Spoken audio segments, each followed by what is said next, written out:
Guys, ganito lang ang sikreto guys sa pagpapahinog ng saging guys, dahil hindi natin na pwedeng ilagay doon sa mga sulok-sulok baka unaan tayo ng daga. So wala naman tayong kahon na para paglagyan, para hihinog itong ating saging, no. So yan ang gagawin natin dito guys, para hindi tayo maunahan ng daga. So isasabit natin ito sa taas guys. Panunurin nyo ako guys, itong ginagawa ko.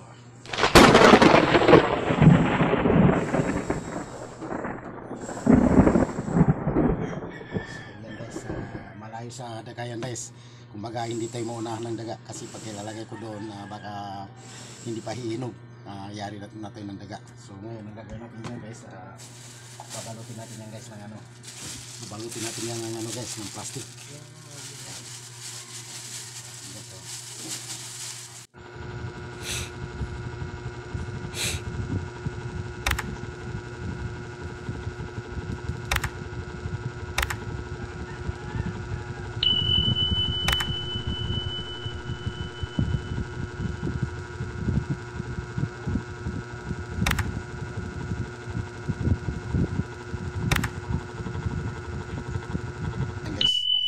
Ngayon,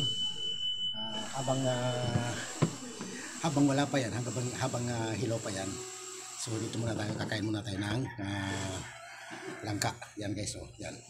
So yan, masarap po yan guys, yung langka. Yan, so kakain muna tayo ng langka guys, Yan. Yan muna tayo ng hilaw. Yan. So habang dahan-dahan bunso, ano pa yan?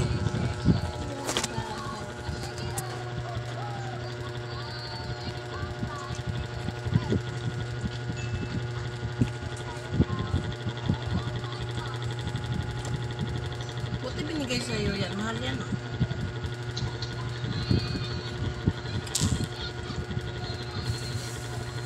Gata nyo naman. Sarap sana eh. Ito tapos dyan gataan.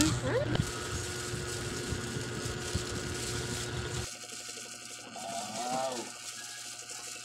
Medyo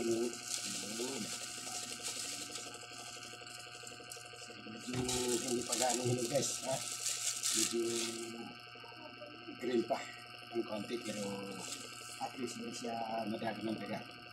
Kaysa inalagay natin dito saan baka muna natin ng daga. So ngayon, hindi pa, kulang pa siya, siguro mga 8 oras pa bago siya hinog ng tubig. Pero at least nakikita natin na ano na siya, kumbaga nakikita natin na medyo hinog na yung ating saging na inisabit natin dito, pinalot natin ng plastic. So ngayon, dahil hilaw pa, hindi pa siya gano'ng hinog, kapalitin natin ulit.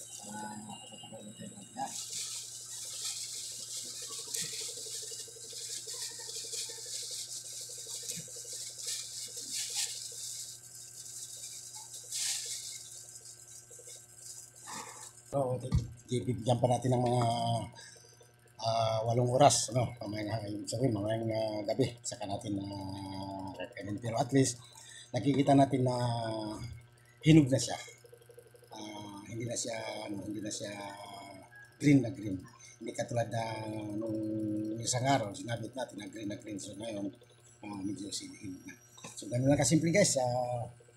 Mahirap kasi guys, pag ilagay natin dun sa mga sulok-sulok, kung di kaya ilagay natin sa karton, baka muna antayin ng daga. Ayan, siguradong hindi siya ng daga dahil nakatali, hindi makakatali ng daga dyan sa tali. So yan. Maraming salamat guys, magandang tanghali sa inyo lahat.